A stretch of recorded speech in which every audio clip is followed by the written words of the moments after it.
bapak-bapak, ibu-ibu, saudara-saudara kaum muslimin rahimakumullah. Di dalam kehidupan kita sebagai seorang muslim, minimal 5 kali dalam sehari semalam kita mendengar seruan untuk mendirikan solat yang disebut azan. Ada kalimat menarik di dalam kalimat azan itu, yakni seruan hayya 'alal falah, marilah menuju kepada keberuntungan, marilah meraih kemenangan.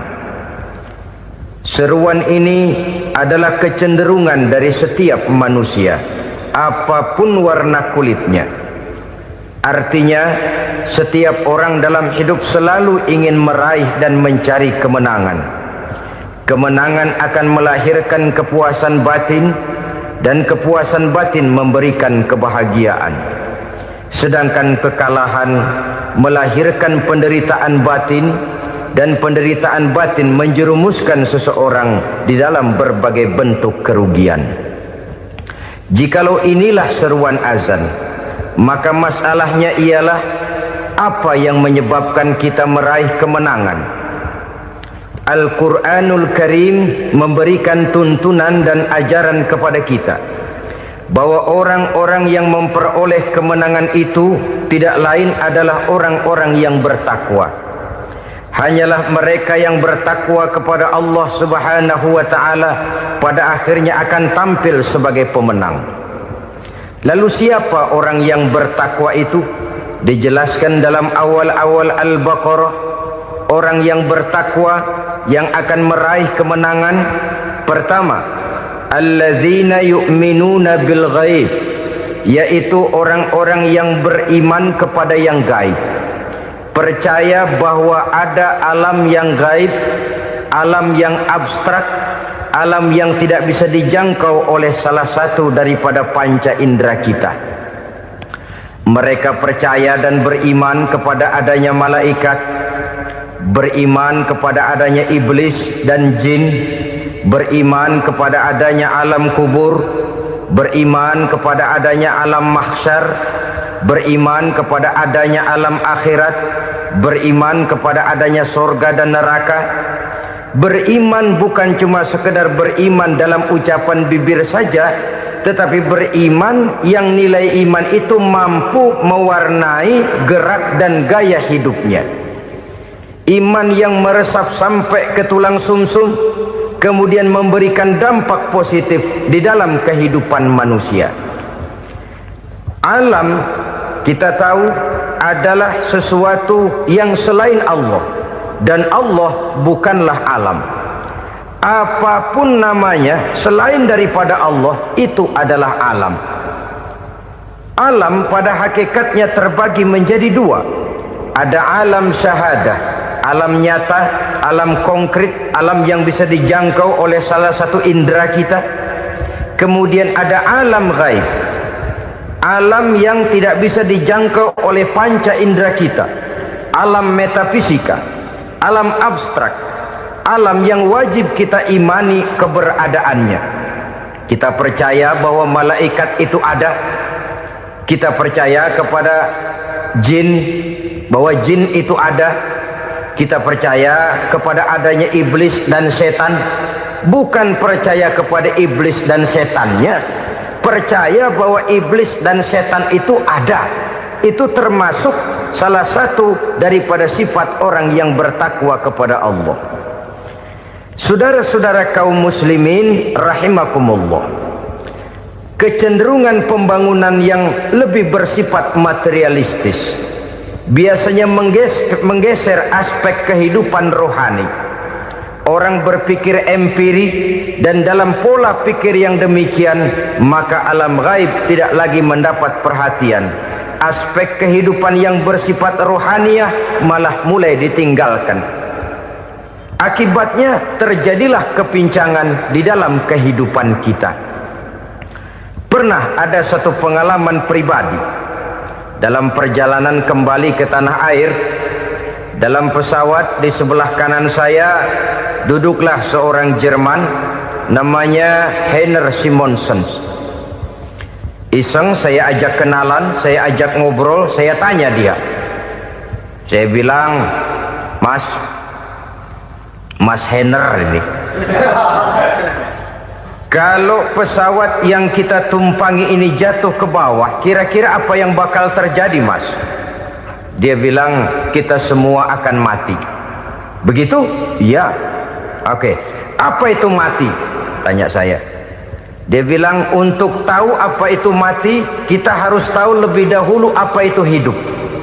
Saya pikir nih bule bisa ngomong juga. Baiklah kata saya. Apa hidup menurut Anda itu? Oh, hidup itu dia bilang, kalau seluruh anggota badan kita bekerja secara normal, paru-paru memompa darah secara normal, jantung berdetak secara normal, sel-sel tubuh bekerja secara fit, dan organisme tubuh hanya mau bekerja secara normal, dia bilang, kalau kita memberi makan yang cukup, menu yang teratur, dan gizi yang lengkap. Saya bilang, kesimpulannya apa, Ner? Dia jawab, hidup adalah dari tangan ke mulut. Life is from the hand to the mouth, kata dia. Hidup adalah dari tangan ke mulut. Jadi masalah hidup tidak lebih daripada masalah isi perut. Orang pergi pagi, pulang sore, peras keringat, banting tulang, perut yang dibelain. Saya bilang, you are wrong. Sampean salah, Ner. Kamu orang Islam bukan? Bukan. Pantas. Kenapa saya salah? Dia bilang, ya jelas salah. Salahnya di mana? Kamu ini manusia. Kalau hidup cuma dari tangan ke mulut, saya bilang, kambing di kampung saya juga begitu pikirannya, Ner. Itu kambing di kampung saya, asal perutnya kenyang, sudah hidup dia. Perkara besok bagaimana, lusa prospeknya macam mana, bulan depan ada apa, kambing nggak pernah mikir. Di kampung saya kambing juga pikirannya begitu. Kamu Kristen ya? Tadinya. Loh kok tadinya, lalu apa sekarang kamu ini? Dia bilang, sekarang saya netral. Saya tidak beragama, tapi saya percaya kepada Tuhan sebagai pencipta alam. Saya ingat benar dia bilang, I haven't any religious, but I believe to God as the creator of the world. Kenapa bisa netral begitu, Ner? Habis saya bingung katanya. Islam bilang Islam baik, Kristen bilang Kristen baik, Hindu Buddha bilang Hindu Buddha baik, semua agama baik. Saya netral sekalian, nggak beragama. Yang penting saya percaya kepada Tuhan. Saya bilang, Ner, kamu ini kayak orang mau beli celana. Lalu bingung, yang satu bilang Levi's bagus, yang satu bilang Blue Jean hebat, yang satu bilang Wool England hebat. Celana ini hebat, celana itu bagus, celana ini hebat, semua celana bagus, kamu bingung. Akhirnya netral, tidak pakai celana. Itu juga salah. Saya pikir-pikir, kemudian saya melihat bahwa dua pola berpikir Heiner ini nampaknya sudah mulai menggejala di lingkungan masyarakat bangsa kita. Disadari atau tidak, secara jujur kita harus berkata, dua pola pemikiran Heiner ini mulai berkembang di tengah masyarakat bangsa kita. Pertama, pola pikir materialisme. Hidup adalah dari tangan ke mulut. Masalah hidup tidak lebih masalah isi perut. Itu yang perlu dibela, dan disitulah arti kehidupan. Pergi pagi, pulang sore, peras keringat, banting tulang untuk mempertahankan perut. Kalau sudah kemari cara orang berpikir, maka buat apa percaya kepada yang gaib? Untuk apa sholat? Untuk apa puasa? Untuk apa zakat? Untuk apa menghadiri majelis taklim? Tanpa kepercayaan kepada yang gaib, hidup berjalan menurut alur empiris dan materialis.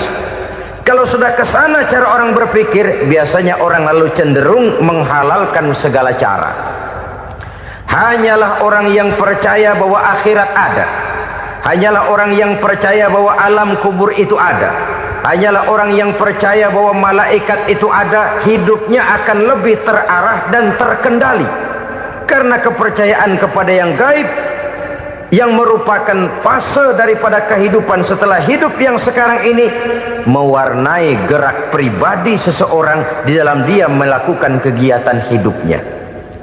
Pola berpikir materialisme, disadari atau tidak, mulai menggejala di lingkungan masyarakat bangsa kita. Hidup tidak lebih dari urusan tangan ke mulut, mulut ke tangan, tangan ke mulut. Asal perut sudah kenyang, hiduplah sudah. Perkara bagaimana prospek hari yang akan datang, bagaimana akhirat, tidak jadi persoalan. Ini yang oleh Nabi diperingatkan, ad-dunya sijnul mu'min wa jannatul kafir. Dunia adalah penjara bagi orang beriman dan surga bagi orang kafir. Dulu di zaman Belanda hadis ini pernah disalah tafsirkan, disalah artikan, digunakan sebagai senjata untuk mengkebiri dan membuat impoten umat Islam. Sudahlah umat Islam gak usah macam-macam, kata Belanda. Dunia ini kan penjara buat orang Islam, surga buat orang kafir. Di penjara jangan bertingkah.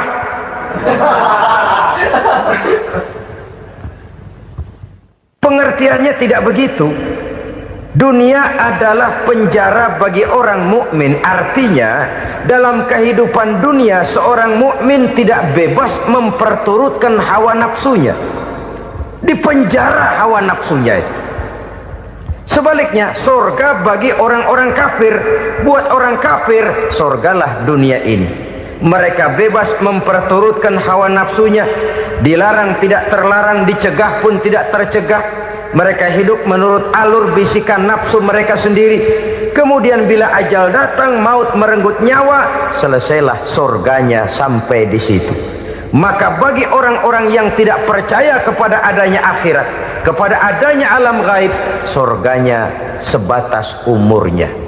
Sekali lagi, surganya sebatas umurnya. Bila umur selesai, ajal pun datang merenggut nyawa, selesailah sudah surganya sampai di situ. Alangkah pendeknya perjalanan orang-orang yang tidak percaya kepada alam gaib ini. Bagi kita mukmin, jikalau kita mampu memenjarakan hawa nafsu, kita bisa bahagia di dunia ini. Dan Islam memang tidak menyuruh kita sengsara di dunia. Raih dunia, kejar dunia, gapai dunia sebagai alat untuk mencapai kebahagiaan di akhirat nanti. Hidup adalah satu perjalanan panjang yang terbentang sejak kita terlahir dari alam rahim sampai kepada alam akhirat nanti. Andai kata kita gagal meraih kebahagiaan di dunia, toh kita masih punya akhirat. Tapi jangan jadi dalil yang melemahkan semangat. Biarin dah kita di dunia kebelangsak, yang penting akhirat. Akhirnya dunia benar-benar kebelangsak. Bagaimana dunia ini bisa kita raih, dan bagaimana meraih dunia untuk menunjang kepentingan akhirat nanti. Yang kedua, dari pikiran Heiner yang saya lihat menggejala di lingkungan masyarakat bangsa kita, timbulnya manusia-manusia netral. Seolah-olah Tuhan yes, agama no. Sama Tuhan percaya, agama ogah. Tuhan ngangguk, giliran agama godeng. Padahal hampir dalam setiap ayat dalam Quran, kata-kata amanu biasanya bergandeng dengan wa amilus sholihat. Iman dan amal soleh. Ini sebagai isyarat Tuhan dan agama jangan pernah dipisah-pisah. Apabila kita bertuhan, maka kita harus beragama. Apabila kita beragama, maka agama itu harus bersumberkan dari Tuhan yang kita imani itu. Tidak mungkin kita pisah, Tuhan yes, agama no. Sama Tuhan percaya tapi agama bikin sendiri. Sembayangnya cukup bengong 2 jam madep mulon.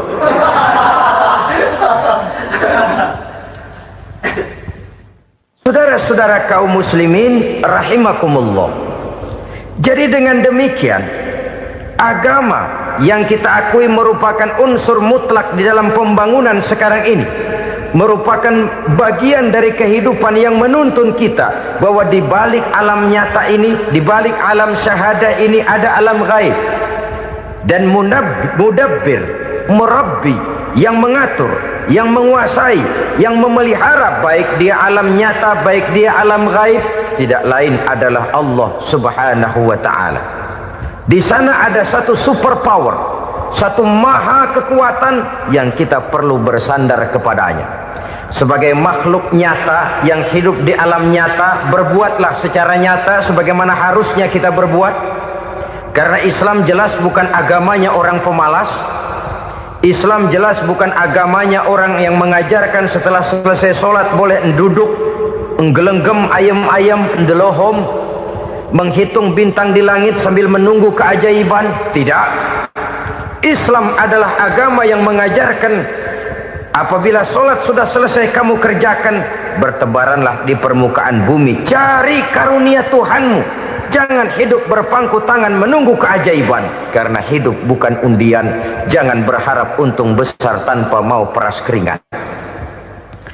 Tapi di sebalik itu toh kita juga harus yakin bahwa di sisi usaha nyata yang kita lakukan ada satu super power, satu maha kekuatan gaib yang menentukan berhasil dan tidaknya usaha kita. Kepercayaan kepada hal semacam inilah yang mendorong kita untuk mempunyai sandaran vertikal, agar jikalau usaha ini berhasil, kita tidak lupa diri dan lupa daratan. Jikalau usaha ini gagal, kita tidak putus asa dan buruk sangka, tidak cupik pandangan dan sempit hati, tapi mampu melihat persoalan dengan kacamata putih sambil husnuzon kepada Allah Subhanahu wa ta'ala. Kita percaya malaikat itu ada yang namanya Raqib dan Atid, mengawasi gerak hidup kita sampai kepada gerak hati kita. Ini memberikan sugesti agar kita berhati-hati, tidak sejengkal tanah pun kita bisa berlindung dari pengawasan Raqib dan Atid. Ada Munkar Nakir yang akan menyoal kita di alam kubur. Ada malaikat Malik, penjaga neraka. Ada malaikat Ridwan yang menjaga surga. Kita percaya kepada adanya jin, kita percaya kepada adanya setan, iblis. Percaya kepada adanya, bukan mempercayai si setan, si iblis lalu menjadikannya sebagai teman. Tidak. Percaya bahwa mereka itu ada dan merupakan makhluk Allah yang gaib, yang diciptakan Allah Azza wa Jalla. Kepercayaan kepada alam gaib memberikan motivasi terhadap gerak lahir manusia, sehingga dengan motivasi kepercayaan kepada yang gaib, gerak lahir jadi lebih terarah, jadi lebih terpelihara. Pernah seseorang bertanya, "Pak, apakah adanya akhirat bisa dibuktikan secara ilmiah?" Saya bilang tidak bisa, tidak bisa. Kenapa? Karena yang berangkat nggak pernah pulang kembali lagi. Kalau dia pulang kemari bisa kita tanya bagaimana enak di sono. Cuma secara moral saya katakan, lebih beruntung orang yang percaya kepada akhirat daripada yang tidak. Sekarang saudara percaya akhirat ada, lalu saudara baik-baik di dunia, sholat, puasa, zakat, menolong orang lain, menebarkan kebajikan. Saudara mati, andai kata akhirat tidak ada, toh dalam hidup saudara sudah berbuat baik. Paling tidak nama saudara akan dikenang sebagai orang baik. Sebaliknya, saudara percaya, kata saya, bahwa akhirat tidak ada, lalu hidup semau-maunya, tenggelam dalam maksiat dan munkarat, menentang Allah, tidak mau ruku dan sujud. Lalu saudara mati, kemudian akhirat ada, ayo mau apa? Bekal tidak punya. Jadi secara moral lebih beruntung orang yang percaya kepada adanya akhirat daripada yang tidak percaya. Dan itu alam gaib yang tidak bisa dibuktikan secara eksat. Jangankan untuk membuktikan seperti itu, dalam kehidupan sehari-hari saja yang kita rasakan tidak selalu berbentuk toh. Angin, bagaimana sih bentuknya angin? Kita tidak tahu.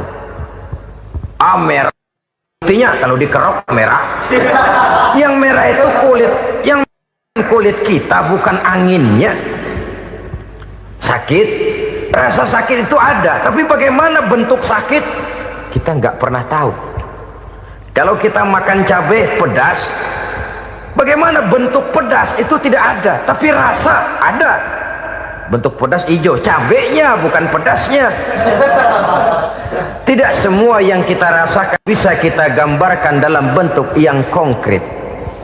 Oleh karena itu, sekali lagi bahwa kepercayaan kepada alam yang gaib mampu memberikan satu sugesti yang menata kehidupan seseorang lebih lurus, lebih terarah, dan lebih terkendali.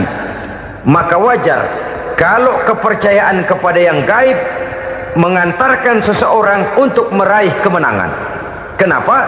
Dia percaya kepada yang gaib, bahwa akhirat ada, bahwa alam kubur ada, bahwa pertanggungan jawab itu ada. Maka dia lalu tidak hidup saenae udele dewe, itu loh. Tidak hidup menurut seleranya sendiri, terarah, teratur. Ini cirinya yang pertama. Orang bertakwa yang akan meraih kemenangan, mereka beriman, mereka percaya kepada yang gaib. Bahkan hal-hal konkret saja selalu berangkat dari yang gaib.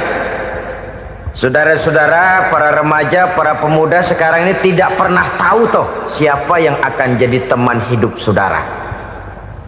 Kita bisa saja ngerancang, mentargetkan, tapi toh akhirnya yang namanya jodoh bukan kekuasaan kita. Rezeki di luar kemampuan kita. Begitu juga ajal. Maut, jodoh, ajal adalah contoh-contoh konkret bahwa pada akhirnya yang gaiblah yang menentukan. Bertahun-tahun ngelancong, emang jodoh seret, nggak jadi.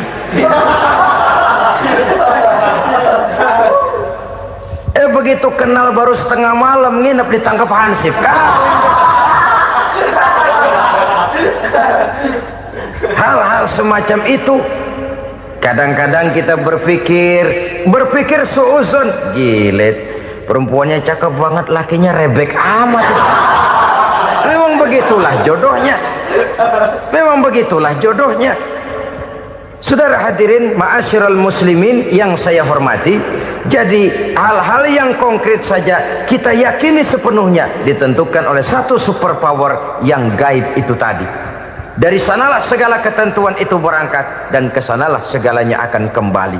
Maka kepercayaan kepada yang gaib meluruskan gerak hidup seseorang dan itu akan mengantarkan dia kepada meraih kemenangan.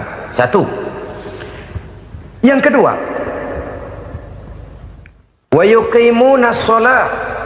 Orang bertakwa yang akan meraih kemenangan itu adalah orang-orang yang mendirikan sholat. Kenapa sholat mengantarkan orang untuk meraih kemenangan? Yang jelas, inna sholata tanha anil fahsya'i wal munkar. Sholat mampu mencegah manusia dari perbuatan keji dan munkar. Banyak filsafat hidup yang terkandung di dalam sholat ini. Sejak kita wudhu sampai kita menghadap ke arah kiblat, sampai kita melakukan gerak-gerak sholat, bacaan-bacaan yang ada di dalam sholat, lalu sampai kepada mengucapkan salam. Banyak filsafat hidup yang terkandung di dalam sholat. Umpamanya saja, setelah takbiratul ihram mulai kita dengan sholat dalam posisi berdiri, diajarkan dalam kitab-kitab fikih agar kita melihat ke arah tempat sujud. Ini kan filsafat kehidupan. Kalau kamu sholat dalam posisi berdiri, lihat tempat sujud. Jangan sholat mata jelalatan, sebab nanti bisa mengurangi kekhusyuan. Jadi wajar kalau yang dikatakan bahwa yang paling afdol adalah shaf yang di depan. Kenapa? Secara harfiah pengertiannya akan lebih mengundang kekhusyuan. Kenapa? Kalau kita di shaf paling depan di masjid umpamanya paling banter kita lihat tembok. Tapi kalau kita shaf di tengah atau di belakang, orang-orang di depan kita pun akan kelihatan.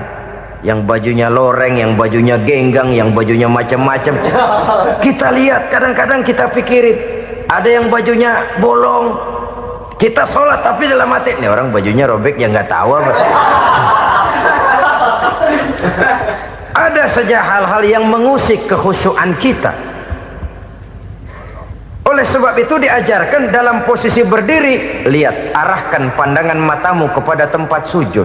Ini kan filsafat kehidupan. Maksudnya apa? Kalau lagi diri lihat dong tempat sujud. Kalau udah di atas ingat dong sama yang bawah. Kalau sudah tinggi ingat dong dari mana kamu berangkat. Kalau sudah berkuasa bantu dong yang lemah. Kalau sudah kaya santuni dong yang miskin. Kalau sudah alim bimbing dong yang awam. Ini filsafat kehidupan. Dalam posisi berdiri kau lihat tempat sujud. Ini akan melahirkan kepekaan sosial di mana seseorang mau tahu kepada orang lainnya. Bagaimanapun kaya kita, tinggi pangkat dan jabatan kita, jikalau hidup hanya untuk kepentingan perut sendiri saja, rasanya belum membawa manfaat di dalam kehidupan kita. Tapi efek yang tertinggi sesungguhnya, solat mencegah manusia dari perbuatan keji dan munkar. Perbuatan keji dan munkar walaupun kelihatannya mendatangkan uang, membawa keuntungan, tapi itu keuntungan semu, keuntungan sementara. Dengan menipu orang lain kita bisa dapat untung, tapi tidak membawa berkah. Dan itu adalah kerugian besar dalam kehidupan kita.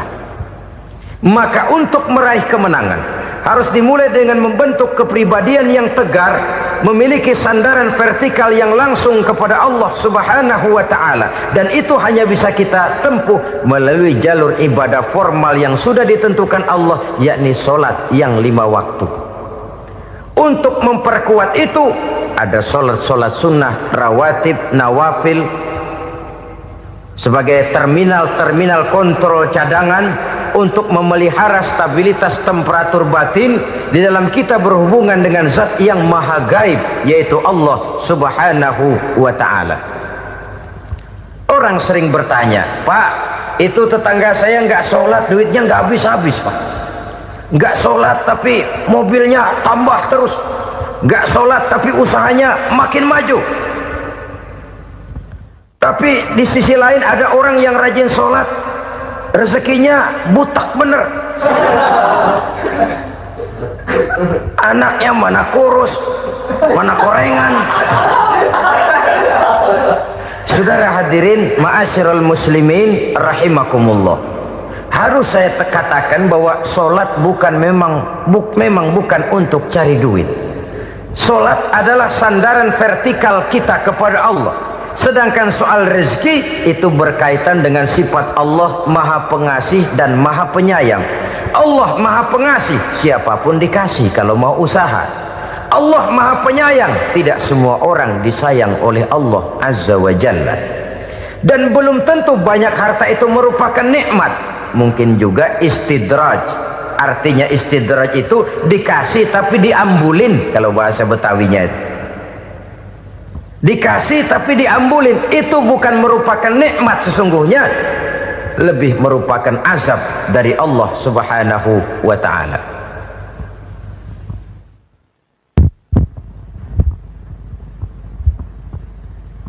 Agama mempunyai sistem solat, dan kita umat Islam telah dituntun oleh Allah Subhanahu wa ta'ala yang wajibnya 5 kali dalam sehari semalam mendirikan solat.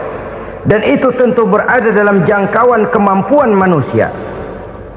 Pada awalnya barangkali kita memang merasa solat itu satu kewajiban, tapi semakin kita hayati makna, manfaat dan filsafat yang terkandung di dalam ajaran solat, semakin sampai kita kepada keyakinan bahwa solat adalah keperluan kita. Sehingga pada waktu tertentu dinilai puncaknya, kita tidak lagi akan berkata saya wajib solat, tapi kita akan berkata saya perlu solat. Kalau kita sudah merasakan itu adalah keperluan kita, nah di sanalah kita baru akan merasakan ruginya kalau hal itu tidak kita laksanakan. Sepanjang kita masih berkata saya wajib sholat, kita akan lebih merasakan dia sebagai beban ketimbang sebagai keperluan. Yang jelas Allah tidak memerlukan ibadah yang kita laksanakan ini. Dengan kata lain, andai kata satu dunia penuh ini orang tidak ada yang sholat satu pun, Allah tidak akan turun dari jabatan Tuhan. Jangan lalu berpikir kalau kita ngambek se-RW kagak sembahyang Tuhan tekor kali ini ya. Tentu tidak. Itu perlunya kita, bukan perlunya Allah. Dan pada induknya kita akan berkata, saya perlu agama.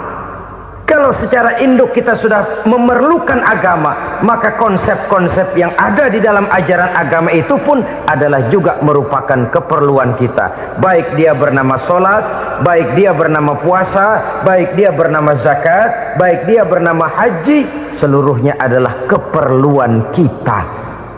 Dan sesuatu yang kita perlukan apabila tidak kita laksanakan akan melahirkan kerugian di dalam kehidupan. Jangan heran kalau kita membaca riwayat perjalanan hidup para salafus soleh, orang-orang soleh. Ada yang tahajud sampai 100 rakaat, ada yang sholat malam kakinya sampai bengkak. Kita sekalinya bengkak biri-biri. Ada yang sholat membaca surah dalam Al-Quran sampai khotam Quran. Kok mau? Mereka sudah merasakan itu keperluan. Itu saja soalnya. Satu saat pun jikalau kita merasa bahwa itu keperluan saya, kita pun akan melaksanakan seperti itu. Keperluan saya dalam kehidupan. Inilah yang kedua. Yang ketiga, orang bertakwa yang akan meraih kemenangan itu, wa mimma razaqnahum yunfikun. Mereka membelanjakan sebagian daripada rezeki yang diberikan Allah kepada mereka. Mereka infakkan di jalan Allah. Ada satu dialog menarik. Satu hari seorang anak muda bertemu dengan seorang kakek-kakek yang sudah dikenalnya baik. Bertanyalah anak muda ini, "Kek, umur kakek berapa tahun?" 15 tahun, kata si kakek. "Anak kakek berapa orang?" 1. "Harta kakek berapa banyak?" 15 juta. Si anak muda ini bengong, lalu protes, "Kok kakek bohongin saya?" "Kenapa?" "Saya tahu umur kakek 70 tahun. Kenapa ngaku 15? Saya tahu anak kakek 5. Kenapa bilang 1? Saya tahu kakek miliuner, miliaran uang kakek. Kenapa ngaku cuma 15 juta? Begini, kata si kakek tadi. Benar, umur saya 70 tahun. Tapi dari umur yang 70 tahun itu baru 15 tahun terakhir ini saya merasakan ibadah kepada Allah. Meninggalkan maksiat, jauh dari segala macam munkarat. Maka yang 15 tahun inilah yang benar-benar saya rasakan sebagai umur saya.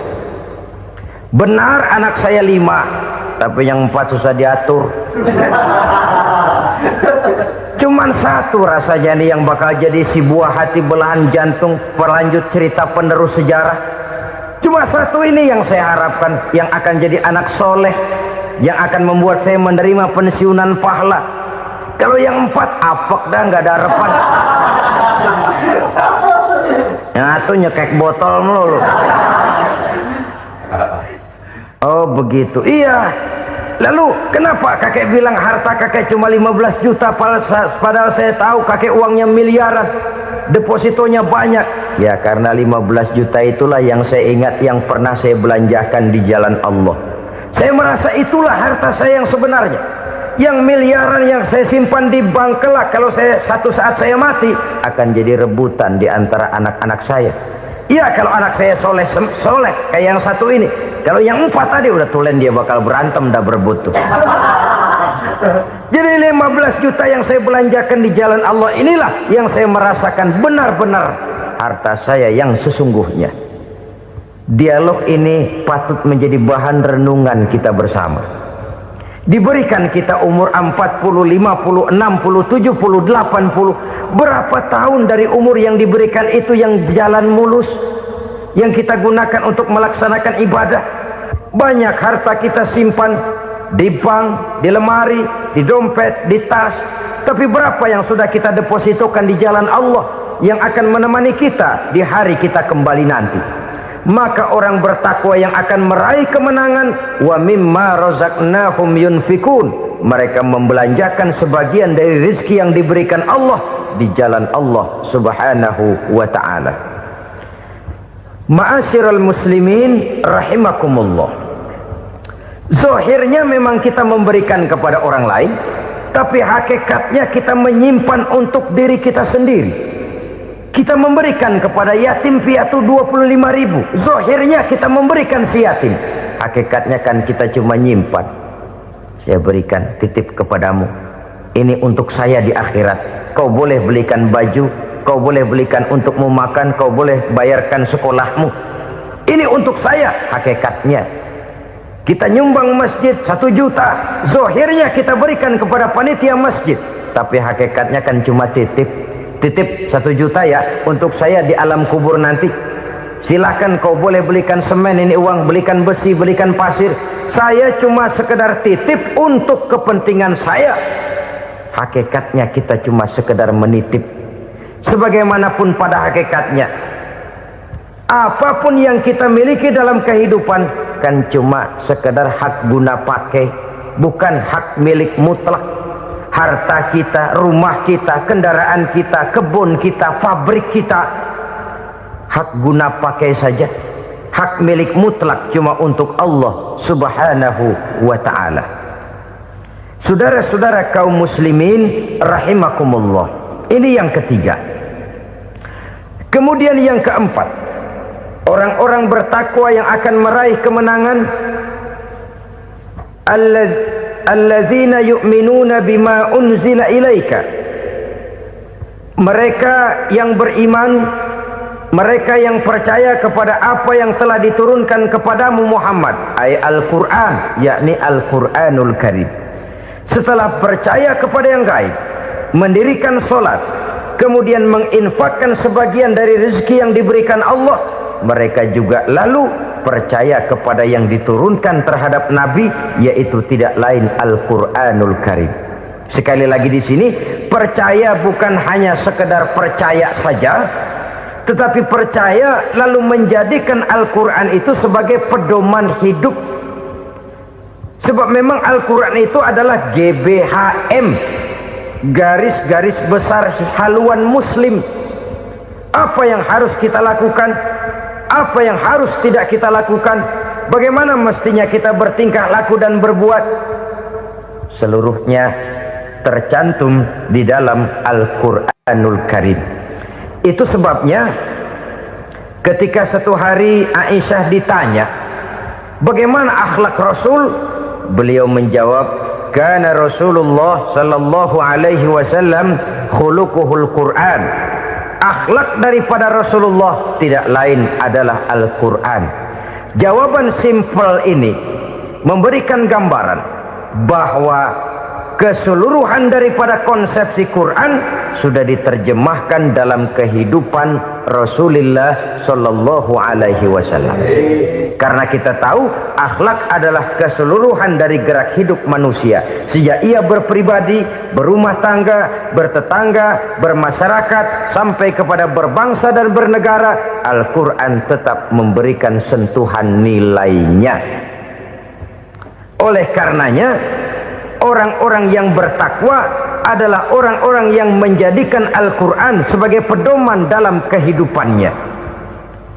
Dan kita yakini Al-Quran diturunkan kepada Nabi Muhammad bukan merupakan produk Nabi Muhammad. Isi dan redaksinya langsung dari Allah subhanahu wa ta'ala. Kemudian cirinya yang kelima, orang bertakwa yang akan meraih kemenangan itu, wa ma unzila min qablika. Tidak hanya sekedar percaya kepada yang diturunkan terhadap Nabi Muhammad, yaitu Al-Quran, mereka juga percaya kepada apa yang pernah diturunkan kepada para nabi, kepada para rasul sebelum Nabi Muhammad. Percaya kepada adanya suhuf, percaya kepada adanya Taurat, percaya kepada adanya Injil, percaya bahwa Allah dahulunya sudah menurunkan Taurat kepada Musa, percaya bahwa Allah sudah menurunkan Injil kepada Isa, percaya Injil ada, Taurat ada, diturunkan Allah untuk Isa dan Musa, tetapi tidak wajib mengamalkannya karena kita sudah diberikan Al-Quranul Karim. Ini yang perlu saya garis bawahi. Kita percaya Allah telah menurunkan Injil dahulu kepada Isa. Kita percaya bahwa Allah telah menurunkan Taurat dahulunya kepada Nabi Musa. Kadang-kadang ini dijadikan dalih, dikacaukan pengertiannya. Quran saja mengajarkan bahwa orang yang bertakwa harus percaya kepada Injil, maka pakailah Injil. Apalagi kalau ayat sebelumnya ditilap, dihapus, dihilangkan, Injilnya yang ditekankan, maka akan terjadilah penekanan yang salah arah. Karena salah arah akhirnya bisa merusak dan menghancurkan akidah. Ketika Rasul suatu saat pernah ditanya orang, "Ya Rasul, bagaimana sikap kita sebagai muslim terhadap Injil yang ada sekarang?" Beliau menjawab, "La tukadzibuhu jami'an wa la tusaddiquhu jami'an." Jangan didustakan seluruhnya, jangan juga dibenarkan semuanya. Artinya, ini sudah merupakan gambaran dari Rasul bahwa dalam Injil yang ada sekarang masih ada ajaran-ajaran tauhid yang dibawa oleh Nabi Isa dan diajarkan kepada umatnya. Tapi juga dalam Injil yang sekarang ini sudah terkena intervensi dan investasi manusiawi. Karena itu Rasul menyimpulkan, la tukadzibuhu jami'an wa la tusaddiquhu jami'an. Jangan didustakan semua, jangan dibenarkan seluruhnya. Kita memang percaya Allah telah menurunkan Injil kepada Nabi Isa dulu, tapi kita tidak wajib mengamalkan Injil. Kita percaya Allah telah menurunkan Taurat kepada Nabi Musa, tapi kita tidak wajib mengamalkan kitab ajaran Taurat. Yang wajib kita percayai dan kita amalkan hanyalah Al-Quranul Karim. Kenapa? Oleh karena baik yang ada di dalam Taurat, baik yang ada di dalam Injil, tentu tercakup di dalam Al-Quran sebagai kitab terakhir yang diturunkan oleh Allah Subhanahu wa Ta'ala. Dan itu wajar. Kalau seorang pejabat mau mengeluarkan satu keputusan baru, tentu dia harus meninjau keputusan-keputusan lama. Andai kata dianggap tidak berlaku, dianggap tidak relevan lagi, maka keputusan-keputusan lama itu tentu sudah dianggap tidak berlaku. Sebagian daripada aturan-aturan dalam keputusan lama yang masih dianggap relevan tercantum dalam keputusan baru yang wajib diamalkan. Begitulah hubungannya antara Al-Quran, Taurat, Zabur, dan Injil. 4 kitab samawi yang diturunkan Allah masing-masing kepada Zabur untuk Nabi Daud, Taurat untuk Nabi Musa, dan Injil untuk Nabi Isa alaihi wassalatu wassalam. Ketiga-tiga kitab itu kita percayai adanya. Kita yakini Allah telah menurunkan Zabur, Taurat, dan Injil. Tapi kita tidak wajib mengamalkannya. Yang wajib kita mengamalkannya sekarang ini tidak lain hanyalah Al-Quranul Karim saja. Karena ia mencakup apa yang ada di dalam Zabur, apa yang ada di dalam Taurat, dan apa yang ada di dalam Injil. Keotentikannya bisa dipertanggungjawabkan. Ya, tapi kan Nabi Muhammad sudah mati 14 abad yang lalu, dan di zaman beliau Al-Quran kan belum dikodifikasikan, belum ditulis. Bagaimana keotentikannya bisa dipertanggungjawabkan? Mudah saja. Allah berjanji, "Inna nahnu nazzalna dzikra wa inna lahu lahafizun." Kami yang menurunkan Al-Quran dan kami yang akan menjaga dan memeliharanya. Allah turunkan Quran, Allah menjaganya. Bagaimana cara Allah menjaga Al-Quran itu? Banyaknya orang-orang yang hafaz Al-Quran. Hafaz Al-Quran 30 juz, 114 surah, 6.666 ayat. Sehingga jangankan satu kata, jangankan satu ayat, satu kalimat saja berubah sudah akan timbul reaksi dan mudah dimengerti. Kenapa? Banyak orang-orang yang hafaz Al-Quran. Sedangkan pada setiap akhir tahun biasanya malaikat Jibril selalu mengadakan checking terhadap ayat-ayat yang diturunkan pada waktu itu. Di zaman Nabi sendiri sudah ada usaha kodifikasi. Dan yang lebih luar biasa lagi, sampai hari ini tidak seorang pun mampu membuat satu ayat saja semacam Al-Quran. Ke bahasa manapun dia diterjemahkan, naskah aslinya tetap ikut, rujukan dasarnya tetap ada. Berdasarkan itu, maka tidak mungkin terjadi penyelewengan terhadap atau pemalsuan terhadap ayat-ayat Al-Quranul Karim. Kesuciannya, keotentikannya, kemurniannya bisa dipertanggungjawabkan. Ma'asyiral muslimin rahimakumullah. Oleh karenanya, konsepsi dasar daripada ajaran Islam ini memang tidak lain adalah Al-Quran dan Sunnah. Isi daripada agama Islam yang merupakan iman, Islam dan ihsan, konsepsi dasarnya tidak lain adalah Al-Quran dan Sunnah Rasulullah Sallallahu Alaihi Wasallam. Maka yang kita perlukan sekarang ini adalah terjemahan Al-Quran di dalam kehidupan kita. Dengan demikian, maka gaya kehidupan yang lebih Qurani itulah yang kita dambakan. Kita perlu memang terjemahan Quran dalam bahasa Inggris, dalam bahasa Belanda, dalam bahasa Jepang, tapi yang lebih kita perlukan adalah terjemahan Quran di dalam kehidupan kita. Konsekuen, tidak memanipulasi, ringan sama kita jinjing, berat sama kita pikul. Jangan kalau lempengan ayat Quran tuh kira-kira enak diamalin, keras teriakan kita.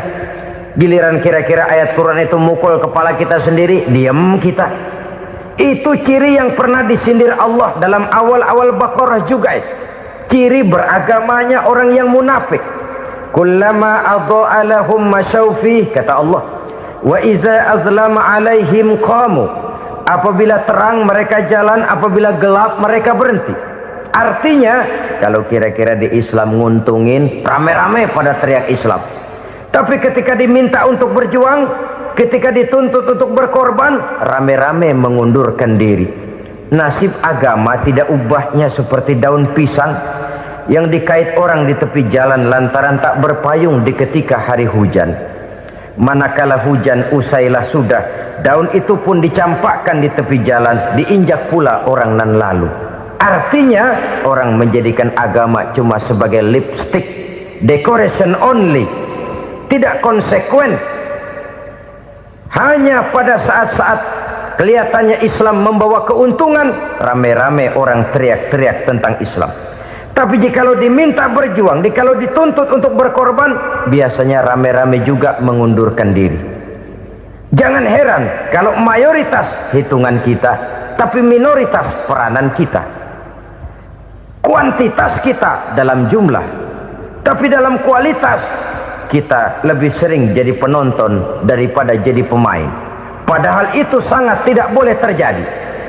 Umat Islam di Indonesia harus bangkit. Umat Islam di Indonesia harus sadar akan keberadaannya. Tidak boleh hanya jadi penonton berpangku tangan, karena memang agama kita juga mengajarkan untuk konsekuen di dalam menjabarkan ajaran-ajaran daripada agama kita. Kita sering menjadi jatuh menjadi umat yang lemah oleh karena kita ini tidak pandai menggalang kebersamaan yang diakibatkan tidak konsekuennya kita. Diistilahkan bahwa umat Islam di dalam menggalang kebersamaannya itu harus seperti orang main sepak bola. Saudara-saudara kan tahu orang main sepak bola itu.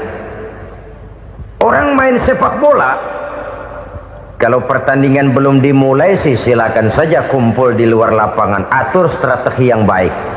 Tapi kalau pertandingan sudah dimulai, turun ke lapangan hijau, jangan kumpul terus.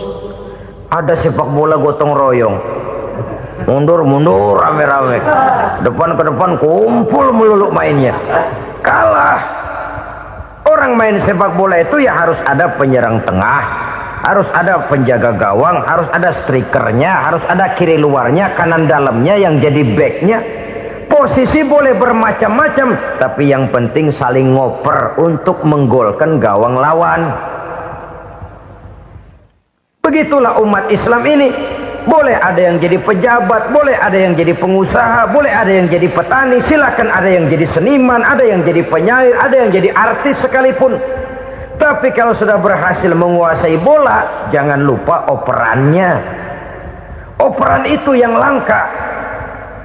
Kita ini muslim kadang-kadang kalau sudah memegang menguasai bola, kalau belum mau mampus, belum mau ngoper. Nanti kalau sudah nggak punya bola, baru mau ngoper.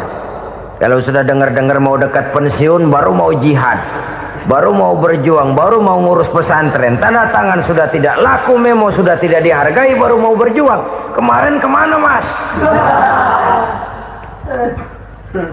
Kita tidak pandai memanfaatkan posisi. Dengan kata lain, kalau kembali kepada persoalan kita, konsekuensi kita terhadap agama yang kita anut ini belum ideal. Kita masih lebih sering berislam ini pada saat-saat yang menurut perhitungan kita membawa keuntungan. Tapi kalau diminta berjuang, dituntut berkorban, yang itu pun hakikatnya adalah untuk kepentingan kita juga. Allah tidak pernah menuntut kita untuk jihad bagi kepentingan Allah, itu tidak. Berjuang menegakkan agama Allah, apakah untuk kepentingan Allah? Tidak. Untuk kepentingan kita. Sebab nilai-nilai jihad itu pada akhirnya akan membawa kita kepada suatu kebahagiaan. Setidaknya kalau tidak di dunia, tentu di akhirat sebagai syahid. Oleh karena itu, pada bagian akhir ini saya ingin mengajak, marilah kita konsekuen. Sekali kita berkitabkan Al-Quranul Karim, mari dia kita jadikan pedoman. Jangan cuma kita jadikan sebagai penghias dinding, pelengkap rumah, bahwa di rumah kita ada Al-Quran, tapi yang baca kecoa. Habis pada bolong tuh Quran. Yang penting kan punya Quran. Ditaruh di pintu rumah. Biar apa? Biar kuntilanak kagak masuk katanya. Ya apa itu nasib Quran? Cuma kerjanya jaga pintu, ngusir kuntilanak, ngusir memedi. Bagaimana kita hidup menurut tuntunan Al-Quran? Kadang-kadang tidak pernah menjadi masalah bagi kita. Maka bagaimanakah Al-Quran akan mungkin membawa keberkahan dalam hidup kalau ajarannya kita injak-injak dalam keseharian kita? Mewujudkan gaya hidup yang lebih Qurani, itulah yang akan kita rintis di dalam kehidupan kita, bertahap, step by step, menurut kemampuan yang ada pada kita. Jika jalan ini tidak bisa kita selesaikan, percayalah akan ada generasi penerus yang akan melanjutkan usaha dan cita-cita mulia itu. Jadi percaya kepada Taurat, percaya kepada Injil, sekadar percaya Allah dahulunya sudah menurunkan itu, tapi kita tidak wajib mengamalkannya. Kenapa? Generasi Injil masa berlakunya sudah kedaluarsa. Taurat masa berlakunya sudah kedaluarsa. Injil pernah berlaku untuk orang Nasrani di zaman Nabi Isa. Taurat pernah berlaku untuk orang Yahudi di zaman Nabi Musa. Setelah generasinya berlalu, datang Rasul penutup yang membawa Al-Quranul Karim. Maka Al-Quran itulah yang berlaku menjadi pedoman sampai hari akhir nanti. Jangan jauh dari Al-Quran, karena apabila ini kita lakukan, maka kita akan kembali kepada satu gaya hidup yang jauh dari tuntunan agama, dan itu artinya kita akan semakin jauh untuk meraih kemenangan. Saudara-saudara kaum muslimin rahimakumullah, yang keenam, yang terakhir, orang-orang bertakwa yang akan meraih kemenangan itu wabil akhirati hum yuqinun. Mereka percaya, mereka yakin seyakin-yakinnya akan adanya hari akhir, di mana seseorang akan mempertanggungjawabkan seluruh perbuatannya di dalam hidup ini, dan tidak ada satu perbuatan yang bagaimana kecilnya sekalipun yang tersembunyi dalam pandangan manusia yang tidak akan dibukakan persoalannya di mahkamah Qadi Rabbul Jalil di akhirat nanti. Itulah sebabnya maka percaya kepada akhirat disebut secara khusus. Padahal di awal tadi sudah dijelaskan yu'minuna bil ghaib, percaya kepada alam gaib, dan alam gaib ini termasuk akhirat. Kenapa pada bagian akhir disebut lagi akhirat? karena ternyata bahwa kepercayaan kepada adanya akhirat merupakan induk dari kepercayaan terhadap adanya malaikat, setan, jin dan lain sebagainya, dan akan lebih memberikan sugesti dalam kehidupan manusia untuk meluruskan gerak hidupnya. Jikalau satu saat tergerak hati akan berbuat kejahatan, ingin mencuri, sadarlah, awas ada akhirat. Sebab kalau kita cuma teriak awas ada polisi, itu cuma tertunda sementara. Begitu polisi meleng, embat. Kalau kita ingin berbuat jahat cuma berteriak awas ada hansip, cuma sementara ketika hansip itu ada. Tapi kalau ceritanya awas ada akhirat, mau menyeleweng awas ada akhirat, mau berjudi awas ada akhirat, mau mencuri awas ada akhirat. Keyakinan yang akan meluruskan gerak hidup manusia sehingga gerak itu jadi lebih terarah dan terkontrol, tidak merugikan baik diri sendiri, lebih-lebih orang lain. Ternyata bahwa kepercayaan kepadanya adanya hari akhirat sanggup menjadi sumber daya kontrol dari kehidupan manusia, sehingga ia tidak terjebak dalam perbuatan maksiat dan munkarat. Saudara-saudara kaum muslimin, inilah saja yang kita bicarakan pada pertemuan kali ini. Semoga Allah subhanahu wa ta'ala memberikan kekuatan zahir dan batin kepada kita untuk dapat meraih kemenangan dengan beriman kepada yang gaib, mendirikan solat, membelanjakan sebagian dari rezeki yang diberikan Allah, percaya kepada Al-Quran, beriman kepada kitab-kitab yang diturunkan sebelum Al-Quran, lalu meyakini adanya hari akhirat. Terima kasih.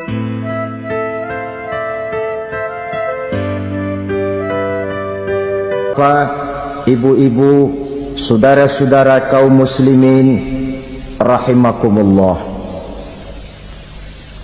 kita menyaksikan peristiwa-peristiwa yang memilukan dan memalukan.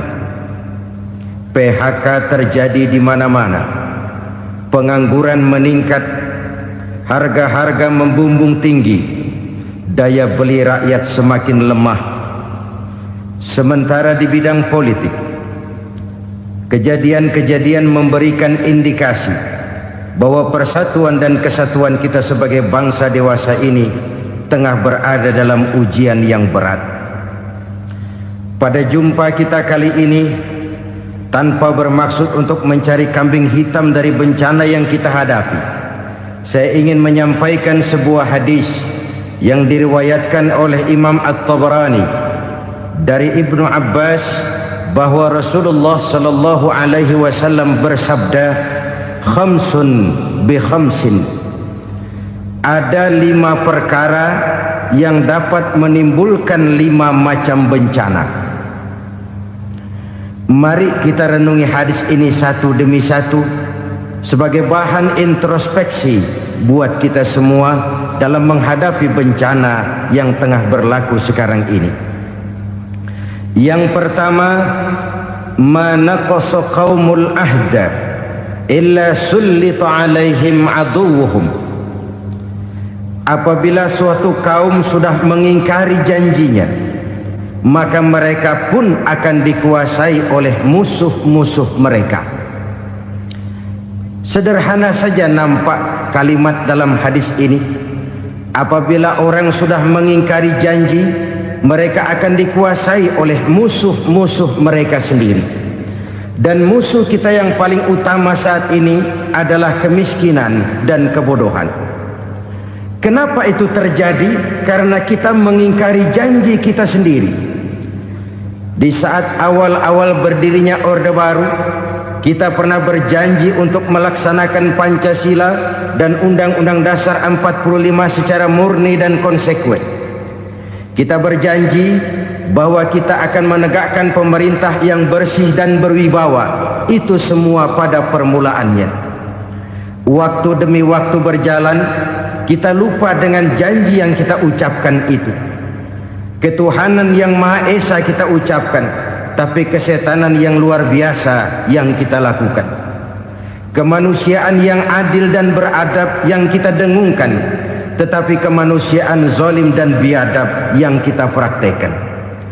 Sederhana saja saudara, hampir setiap pejabat pada posisi-posisi kunci, di awal-awal ia memangku jabatan itu, biasanya ia mengucapkan sumpah dengan lafaz demi Allah, bahwa dalam melaksanakan jabatan ini saya tidak akan menerima hadiah atau pemberian dalam bentuk apapun. Itu pada permulaannya. Lama-lama rupanya hadiah itu asik juga, mulai diterima. Lama-lama dirasa kurang, mulai menagih. Dan akhirnya terjadilah praktek yang disebut suap menyuap, semir menyemir, dan lain sebagainya. Kalau ini sudah menjadi kenyataan, bagaimana kita mau menegakkan pemerintah yang bersih dan berwibawa? Undang-Undang Dasar 45 menyatakan bahwa bumi, air, dan seluruh kekayaan negara dikelola oleh negara bagi sebesar-besar kemakmuran rakyat. Yang terjadi adalah bahwa kita merasa mewakili rakyat untuk menikmati harta dan kekayaan negara, sehingga rakyat banyak tidak bisa ikut menikmatinya. Menumpuklah harta itu sehingga terjadilah pepatah, gunung ditimbun, sumur digali.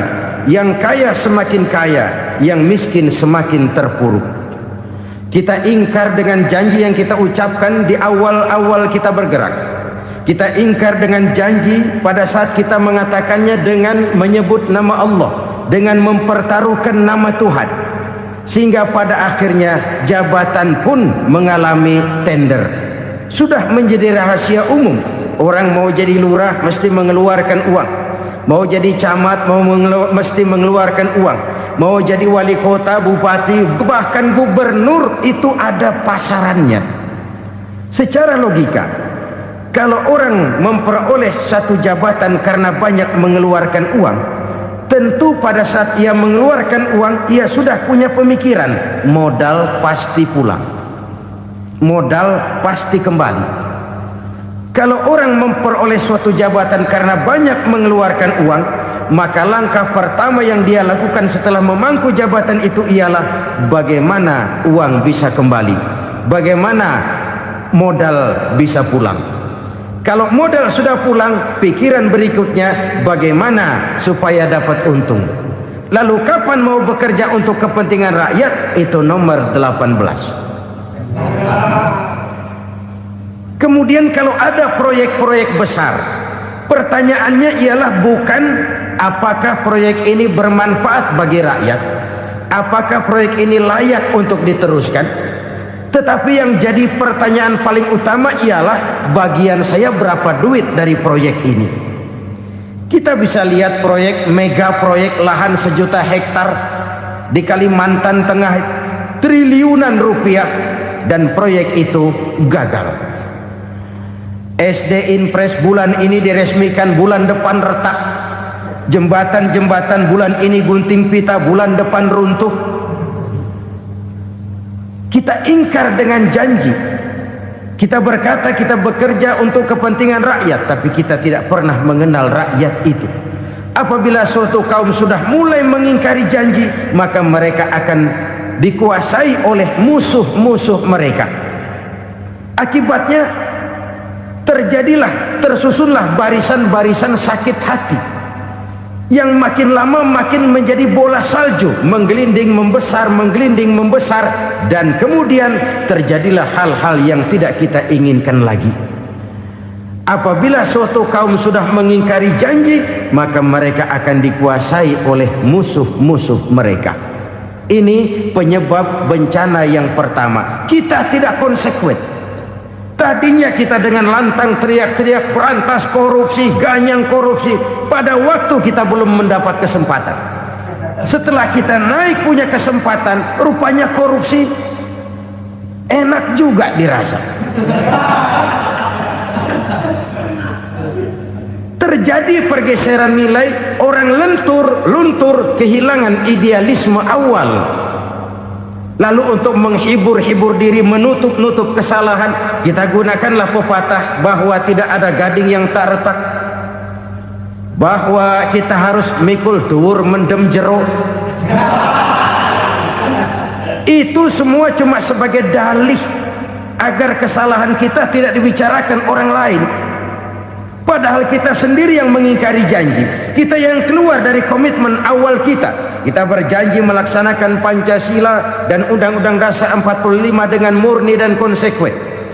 Kita berjanji untuk menegakkan pemerintah yang bersih dan berwibawa. Namun dalam kenyataannya itu tidak kita laksanakan dengan sebagaimana mestinya.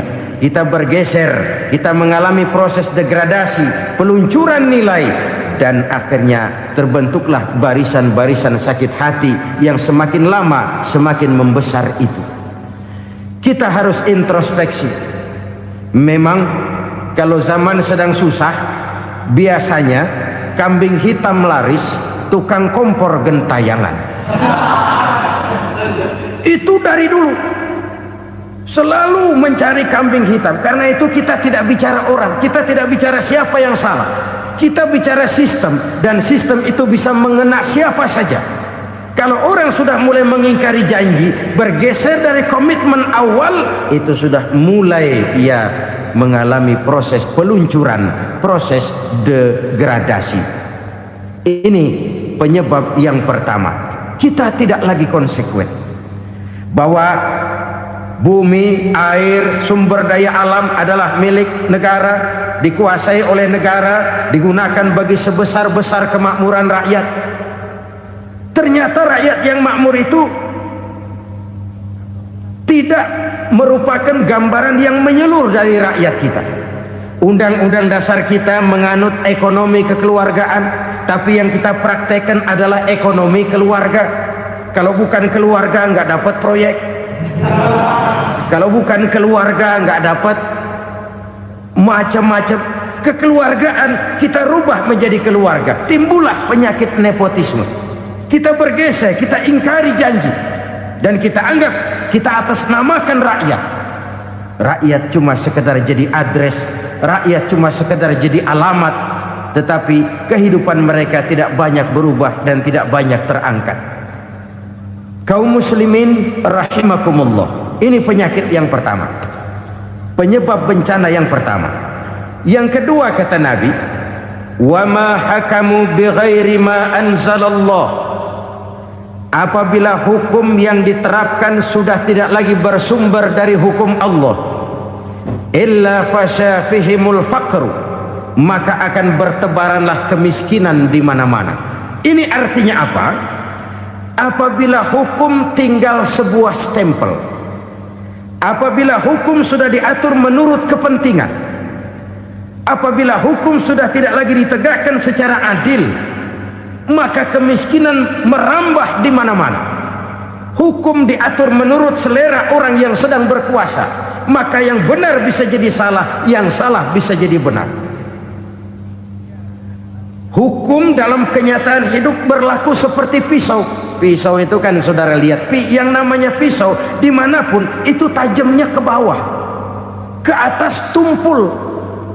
Kalau hukum itu, kalau untuk rakyat, hukum itu tajam bukan main, cepat sekali dilaksanakan. Tapi giliran menengah ke atas, yang gedean dikit berbuat salah, hukum tumpul. Hukum pura-pura tidak dengar. Akibatnya terluka rasa keadilan rakyat. Satu kasus rakyat diam, dua kasus rakyat diam, tiga kasus rakyat diam, kasus terakumulasi di hati rakyat. Luka rasa keadilan, dan itu menjadi sumber bencana. Penjarahan, kita tidak setuju itu, tapi kita harus melihat kausalnya. Itu kan tidak berdiri sendiri. Itu kan karena terlukanya rasa keadilan rakyat, melihat kesempatan ini tidak merata. Kalau rakyat ini yang ngajukan kredit ke bank, walaupun jumlahnya cuma jutaan, ratusan ribu, susahnya 17 setan. Tapi ada orang-orang tertentu yang agunannya palsu, jaminannya palsu, bawa kata belece, bukan cuma miliaran, triliunan kredit bisa keluar. Terluka rasa keadilan, hilangnya kesempatan. Rakyat cuma dapat kesempitan, jarang dapat kesempatan. Dari lukanya rasa keadilan ini. Memang ya entah lipstick, entah basa-basi, dibentuklah tim ini, dibentuklah badan pengawas ini, dibentuklah tim ini. Kalau membentur tahu, hancur tahu. Tapi kalau tim yang dibentuk membentur karang, bukan karangnya yang hancur biasanya, timnya yang bubar. Kenapa? Yang dibentur batu karang yang sangat keras. Kita main-main dengan hukum. Kita tidak konsekuen dengan hukum. Luka rasa keadilan dan itu terakumulasi. Edi Tamsil, rakyat tahu, terakumulasi.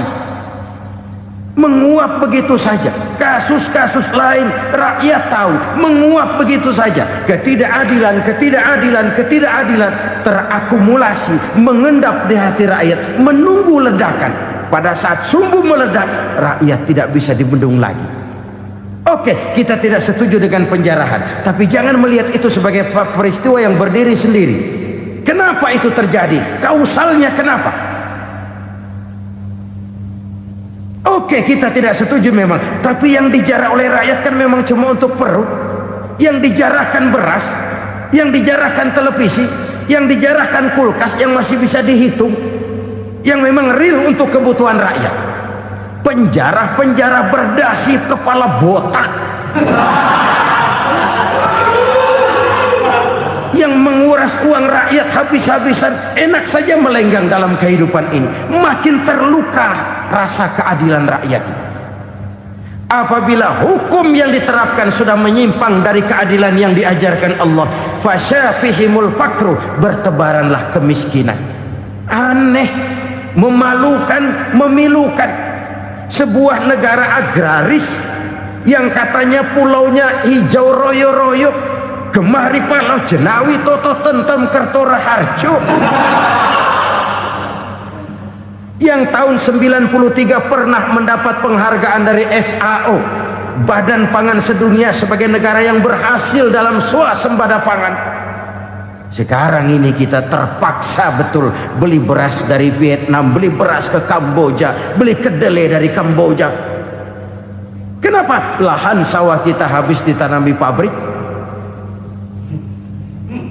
Teknologi kita, teknologi loncatan yang non-applied, tidak terpakai oleh kita. Lantas lahan yang tidak bisa kita tanami, kita paksakan lahan-lahan gambut menjadi tanah pertanian yang subur dengan biaya triliunan, dan kita gagal. Kita cari jarum dan kapak hilang. Kita mau jadi negara industri dengan loncatan teknologi yang maju, kita lupakan pola pijak kita sebagai negara agraris, dan akhirnya kita kecolongan. Lihatlah dewasa ini. Rakyat kita antri sembako di mana-mana. Di sebuah negara agraris. Ketidakadilan melahirkan kemiskinan. Kemiskinan moral dan kemiskinan material. Kemiskinan moral, rakyat nggak percaya lagi sama pejabat. Rakyat mengalami krisis figur. Orang, alah lu ngomong dah sama ember.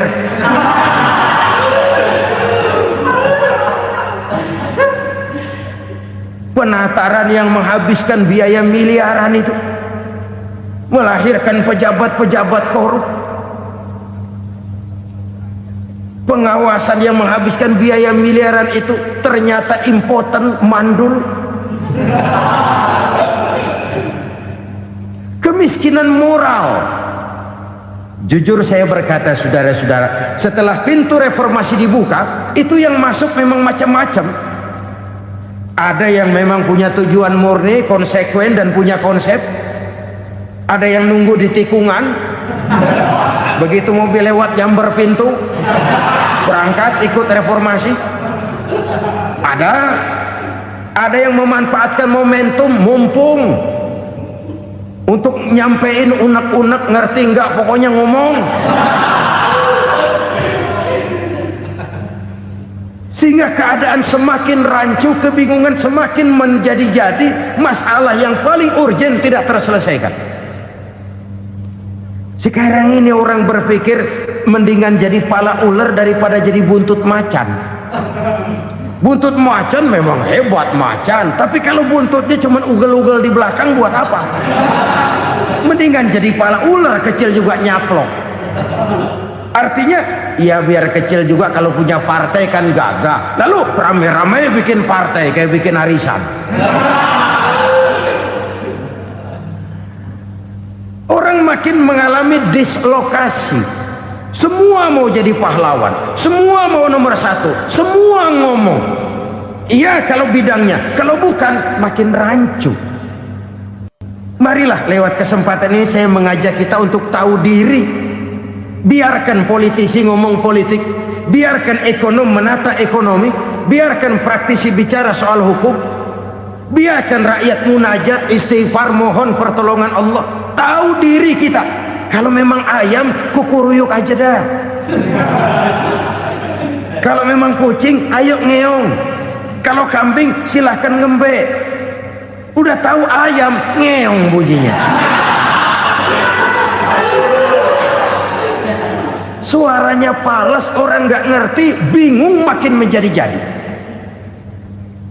Ibarat kesebelasan sepak bola bangsa kita sekarang ini, rame-rame mau bikin gol, kiper ikut nyerang sekarang. Memilukan dan bahkan memalukan. Wa ma hakamu bighairi ma anzalallah illa fasyafihimul fakru. Kalau hukum yang diterapkan sudah menyimpang dari keadilan yang diajarkan Allah, bertebaranlah kemiskinan di mana-mana. Coba sekarang ini yang punya duit bingung, apalagi yang kagak punya duit. Yang pengusaha gede ngeluh, apalagi yang pengusaha pas-pasan. Yang kagak punya beras, yang punya beras saja masih bingung, apalagi yang nggak punya beras. Ini sudah demikian merata. Dulu kita kagum mendengar konglomerat kelas buadah, kelas-kelas yang seakan-akan cuma ada dalam khayalan mereka, punya kekayaan miliaran dolar, triliunan. Sudahlah, seolah-olah nggak terjangkau sama kita. Weh, ternyata yang gede-gede itu juga gede utangnya. Dan rontok satu demi satu. Ternyata rakyat selama ini cuma dialamatkan, cuma dijadikan address. Rakyat yang tidak banyak ngerti persoalan ini harus menanggung hidup ini begini berat, harus menanggung beban hidup ini begini tinggi. Daya beli semakin lemah, semakin terpuruk dan terpuruk, sedang keadaan belum juga banyak berubah. Yang hutang sama luar negeri itu kan bukan rakyat kecil, Ciano. Yang banyak nyimpen dolar juga kan Ciano. Rakyat kecil bocah kampung mah jangankan nyimpen dolar, ngelihat juga tumben. Kemana kita mesti bercermin? Sekali lagi saya mengatakan maaf, kita tidak bermaksud mencari kambing hitam. Karena itu kita tidak bicara orang, kita bicara sistem, kita bicara keadaan. Beginilah yang dikatakan Nabi, penyebab timbulnya bencana, hukum yang ditegakkan tidak lagi berorientasi kepada keadilan, tapi berorientasi kepada kepentingan. Akhirnya bentuk hukum seperti pisau, tajam ke bawah, tumpul ke atas. Hukum cuma buat rakyat kecil, tetapi kelompok menengah ke atas kadang-kadang kebal dari perlakuan hukum. Maka bertebaranlah kemiskinan. Iya, kemiskinan moral berupa lukanya rasa keadilan. Kalau rasa keadilan terluka, orang kan nunggu kesempatan, saudara. Iya, dia nggak bisa ngomong, iya dia nggak sanggup action, iya dia nggak bisa tunjuk rasa, tapi hatinya kan kapan ada kesempatan, kapan ada waktu, tunggu. Hatinya mesti begitu. Sehingga begitu ada kesempatan, terjadilah hal-hal yang tidak terhindarkan. Dan itu ekses, bukan reformasi. Jangan seperti sebuah dialog saya dengan seorang abang beca. Saya bertanya, bang, iya, abang tahu nggak reformasi? Tahu. Ustadz, apa? Pembakaran. Terus penjarahan, lalu perkosaan. Itu reformasi, itu yang saya lihat. Nah, itu yang dia lihat. Saya tentu tidak menyalahkan abang beca kita, karena memang itu yang dia lihat dan sejauh itu wawasannya. Tapi ini indikasi bahwa banyak rakyat kita yang belum bisa menggunakan kebebasan secara bertanggung jawab.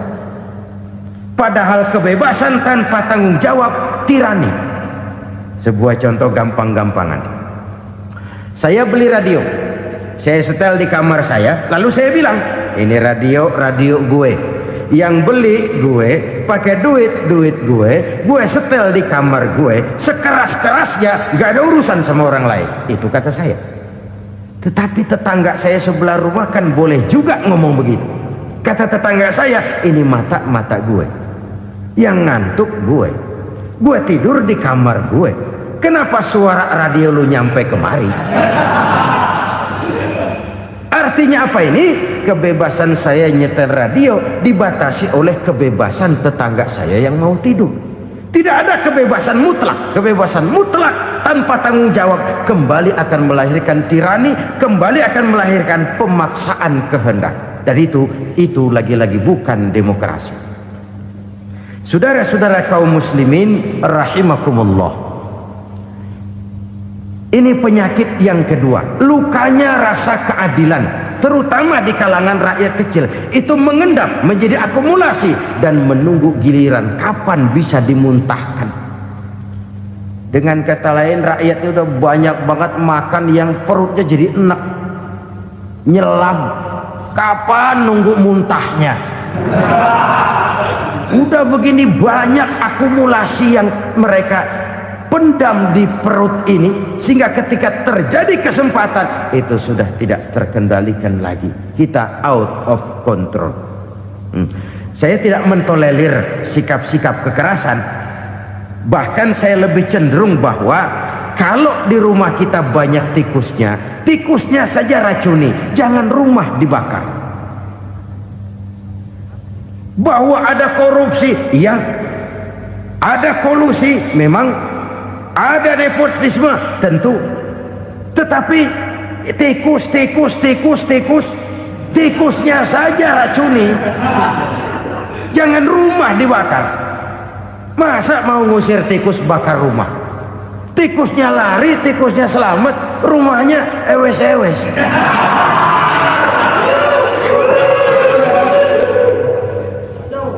Tikus selamat, rumah nggak punya.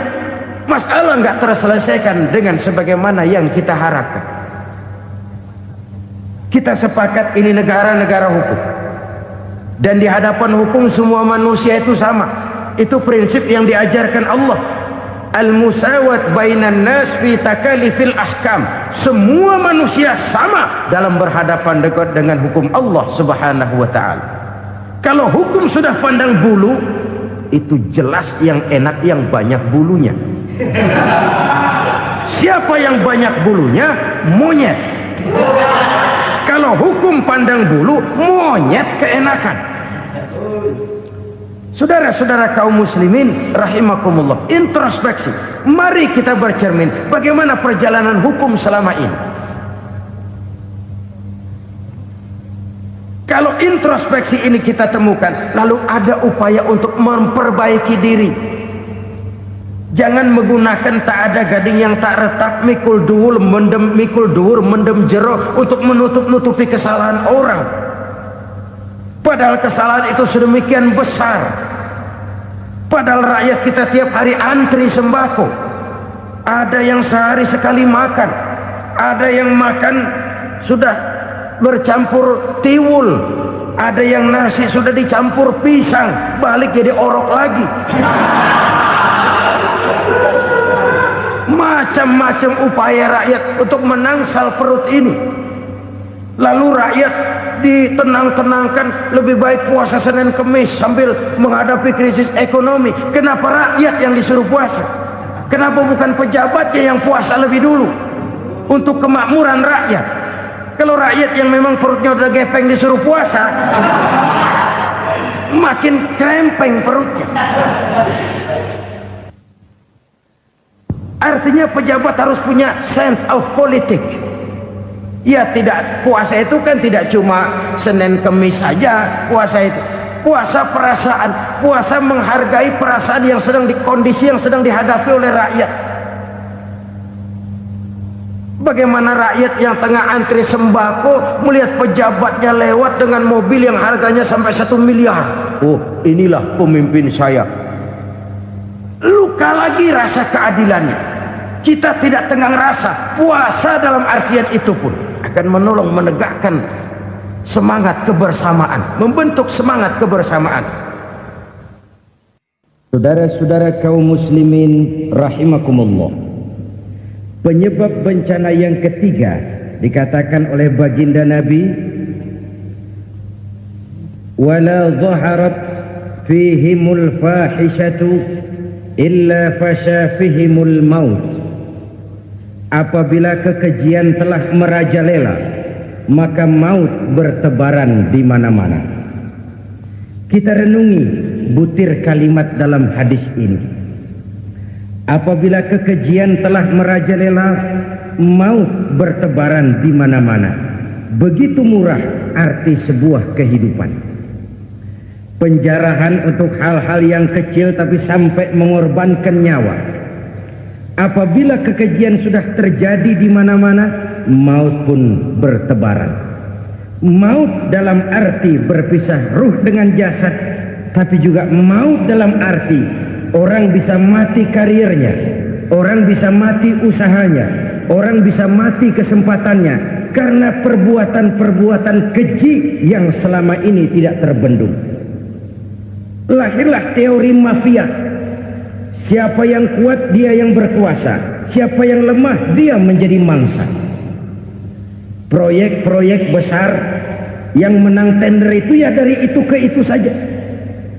Yang pengusaha-pengusaha tidak punya koleksi, koneksi, tidak bisa bayar komisi, dapat proyek tetelan. Ada dagingnya, dikit namanya juga tetelan.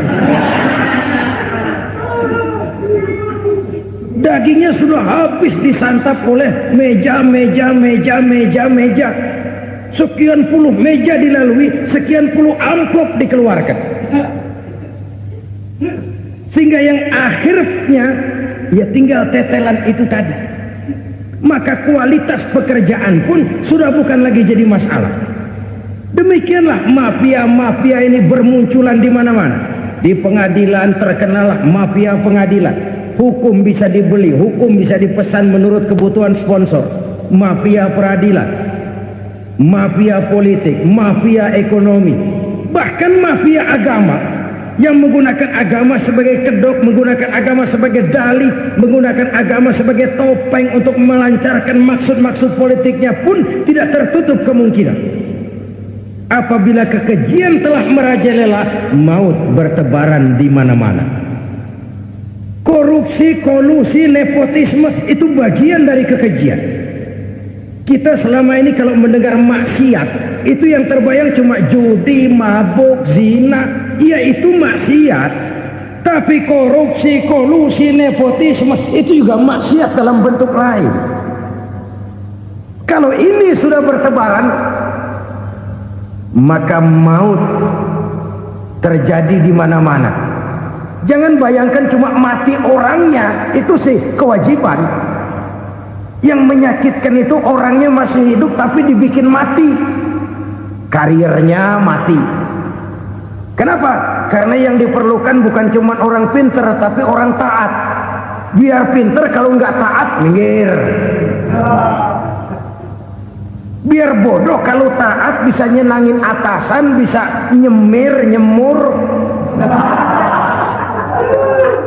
Kumaha juragan wae ayo nama.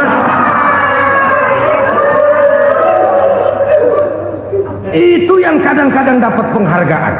Tidak ada prestasi kerja kecuali bikin senang orang di atas. Kita lihat di desa-desa jalan rusak.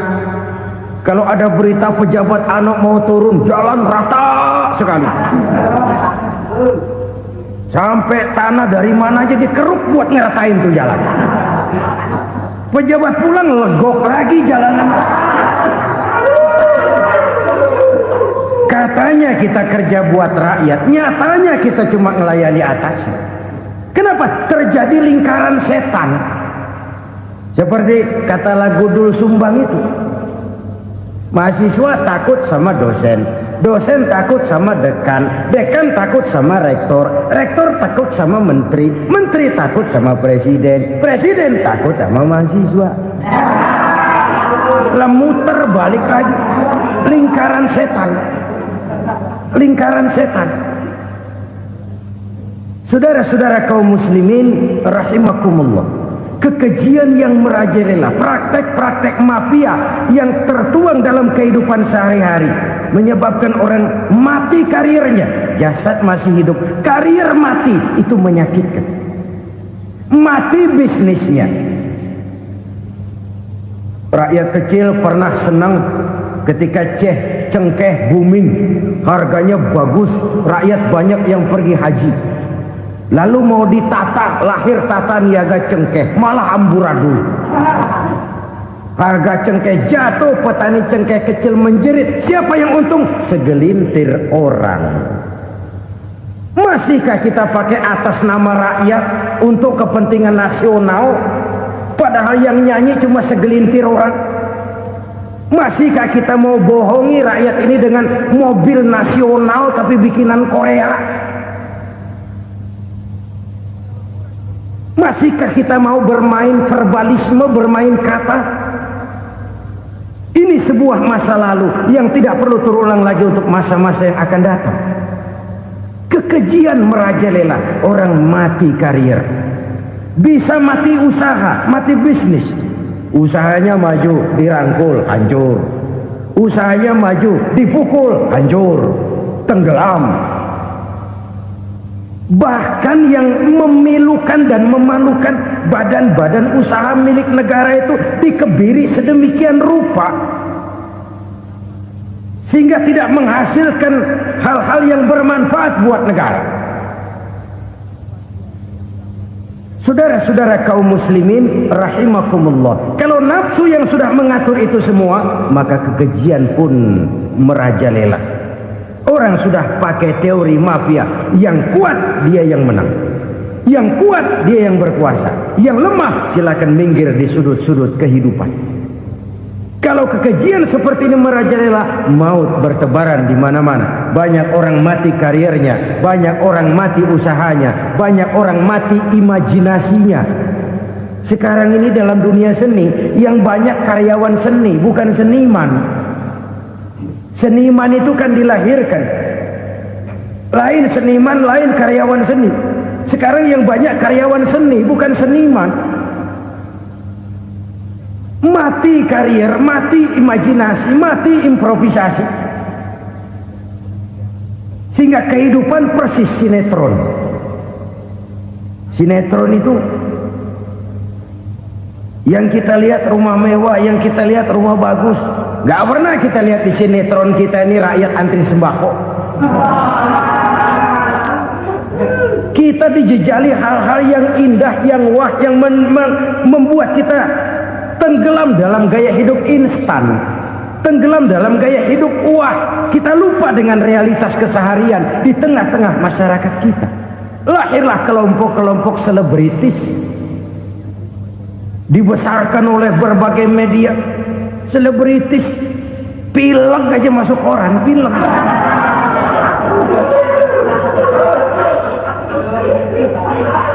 Rakyat yang pingsan antri beras nggak masuk koran. Rakyat yang semaput antri minyak nggak masuk koran.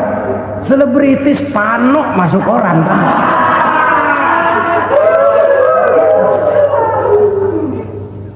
Kita besarkan hal-hal kecil, kita kecilkan hal-hal besar. Kenapa? Kita mengejar oplah, kita profit oriented, tidak lagi berorientasi kepada realitas hidup yang kita hadapi ini.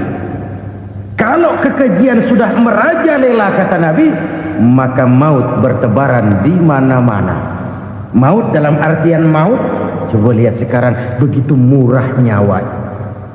Karena 1000 perak orang mau nusuk bunuh. Karena beras seliter orang khilaf, begitu murah kehidupan. Tapi kekejian dalam bentuk korupsi, kolusi, nepotisme, kekejian dalam bentuk itu mematikan karier, mematikan bisnis, mematikan imajinasi, mematikan kreativitas. Itu juga maut dalam bentuk lain akibat kekejaman lain. Ini penyebab yang ketiga. Yang keempat, penyebab bencana menurut baginda Rasul, wala tukhfiful mikyala illa muni'un nabat. Apabila timbangan sudah dicurangi, maka tercegahlah tumbuh-tumbuhan. Apabila timbangan sudah mulai curang, maka terjadilah musim paceklik. Apabila bisnis sudah bergaya mafia tadi itu, kecurangan-kecurangan terjadi, tender di balik pintu, yang dimenangkan cuma kelompok-kelompok yang bisa memberikan presentasi yang besar, muni'un nabat, terjadilah paceklik. Paceklik, panen gagal, wereng, ya wereng, kemarau panjang, it's okay, air sulit, iya, tetapi kan semua itu ada yang ngatur. Kemarau ada yang ngatur, belalang itu ada yang ngatur, air itu juga ada yang ngatur. Yang ngatur itu yang serba maha. Kalau ia murka melihat kecurangan timbangan, Allah itu kalau murka kan gampang saja, tinggal komandoin balang, lang, hancurin tuh sawah. Konvoy belalang, konvoy. Allah tinggal ngutik angin El Nino, mampir lo ke Indonesia. Hujan gak turun-turun, kemarau panjang. Jadi kalau musim kemarau kan namanya anginnya El Nino. Kalau musim hujan anginnya namanya La Nina. Cakep namanya, kejem orangnya. Saudara lihat Cina sekarang sedang kena La Nina, banjir besar, ribuan orang meninggal. Dia mah ribuan mati kagak berasa, rakyatnya miliaran. Bangladesh lagi ngalami La Nina, India lagi ngalami La Nina. Angin, hujan, kemarau, belalang itu kan ada yang ngendaliin. Kuncinya bukan di belalangnya, kuncinya bukan di peredaran matahari berputar, kuncinya di atas yang mengatur semua itu. Kalau timbangan sudah mulai curang, pengusaha sudah nggak mau jujur, apa nggak bikin perut jadi mual? Begitu rakyat antri sembako pingsan nggak dapat beras, sementara beras ditumpuk-tumpuk sampai membusuk. Kemana hati nuraninya? Kemana akal pikirannya? Kemana mereka yang berbuat atas nama rakyat tapi melihat rakyat susah tidak tergerak hatinya? Apabila timbangan sudah mulai dicurangi, bisnis sudah mulai melenceng, maka terjadilah paceklik. Sebuah negara yang berhasil dalam swasembada pangan, lalu sekarang menjadi negara yang rakyatnya antri untuk memperoleh kebutuhan pangan. Saudara-saudara kaum muslimin rahimakumullah, ini intinya adalah kecurangan. Kalau kecurangan sudah terjadi di mana-mana, dan ini milik siapa saja, bukan soal tempat, bukan soal jabatan, soal manusianya, SDM-nya. Kecurangan tidak cuma terjadi di kantor, di masjid bisa terjadi kecurangan. Korupsi tidak hanya bisa terjadi di kantor, di madrasah bisa ada korupsi. Faktor manusianya, ini soal SDM. Kecurangan yang besar tentu besar lagi kerugiannya.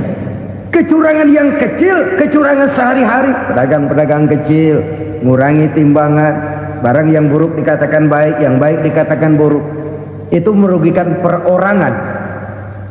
Kecurangan yang besar merugikan bangsa dalam bentuk total, dalam bentuk seutuhnya.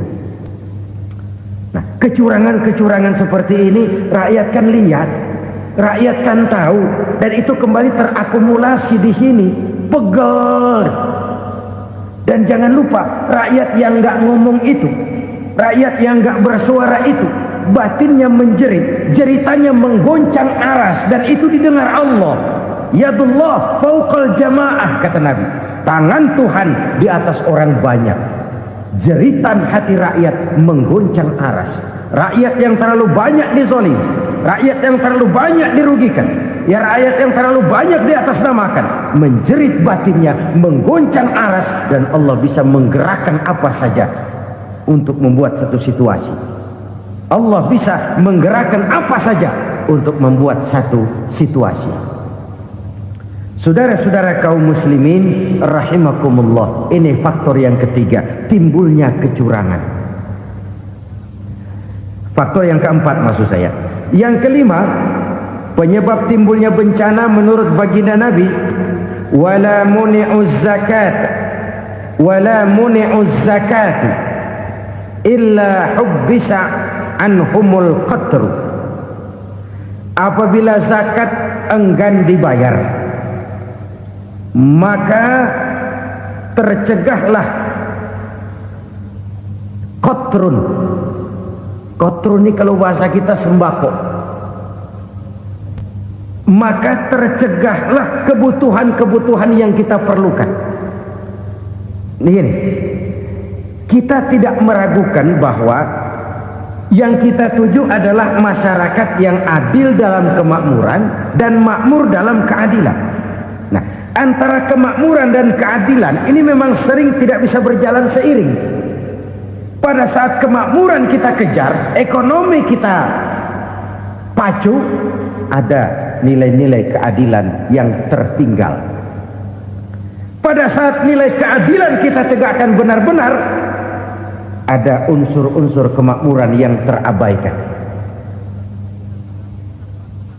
Oke, kita bisa mengatakan kasus. Oke, kita bisa mengatakan itu sebagian kecil.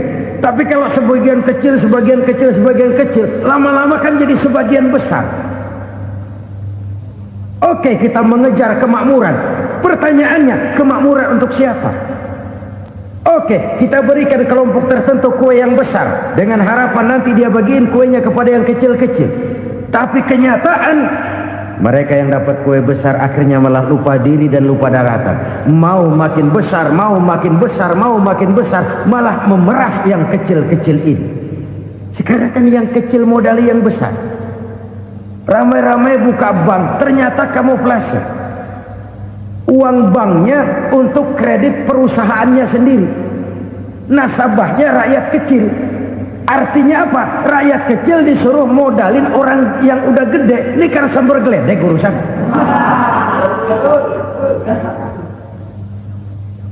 Ini kan permainan apa lagi? Rakyat kecil suruh modali yang gede. Nasabahnya rakyat kecil, kumpulkan uangnya di bank, kucurkan kredit kepada perusahaannya sendiri. Bukankah itu rakyat kecil suruh modali yang gede? Sudah begitu kejamkah kita untuk meraih keuntungan dengan mengorbankan orang kecil ini? Sudah tidak bicara lagi kah nurani kita melihat penderitaan orang yang semakin susah ini? Kalau zakat enggan dibayar, padahal zakat 2,5% saja, 2,5% saja. Kalau itu pun enggan, kalau zakat saja enggan, bagaimana pula yang namanya sodako, bagaimana pula yang namanya infak, bagaimana pula yang namanya santunan, bantuan. Kadang-kadang lipstick nyumbang si nyumbang, cuman nyolongnya lebih gede. Ini namanya sumbangan lipstick. Buat lipstick itu kan buat ngumpetin bibir pucat. Itu fungsi utama lipstick. Buat ngumpetin korupsinya, nyumbang kegiatan-kegiatan sosial. Tapi yang dia korup lebih gede dari yang dia sumbangin. Lipstick kamuflase, nepu kata anak sekarang.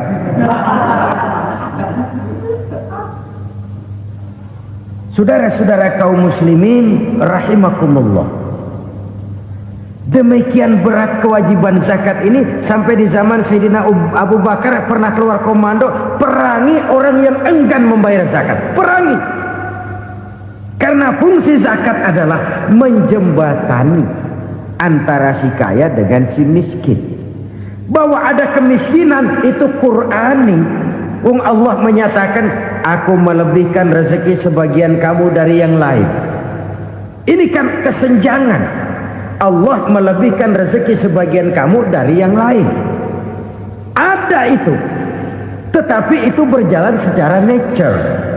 Nah, kalau direkayasa, yang kaya semakin kaya, yang miskin semakin terpuruk, yang sudah besar dapat proyek besar, yang kecil dapat tetelan. Ini kan rekayasa namanya. Kesenjangan yang direkayasa ini yang kita harus kikis. Nah, fungsi zakat menjembatani dari sisi sosial.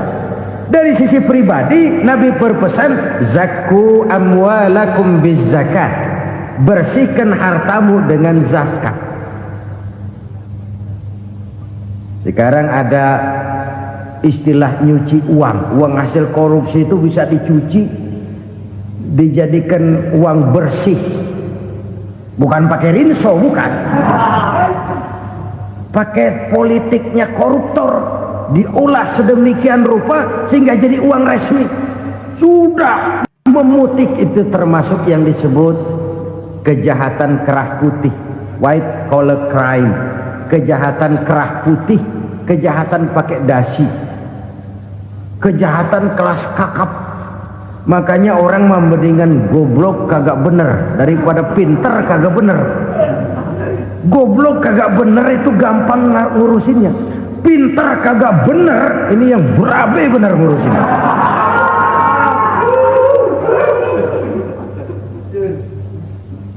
Kita bukan cuma perlu orang pinter kok di zaman sekarang. Kita perlu orang-orang bener yang punya komitmen, yang sesuai kata dan perbuatan, yang bisa merasakan apa yang dirasakan oleh rakyat, yang punya sense of politik yang tinggi, yang peka, yang penuh keterbukaan, yang punya wawasan dan pandangan jauh ke depan.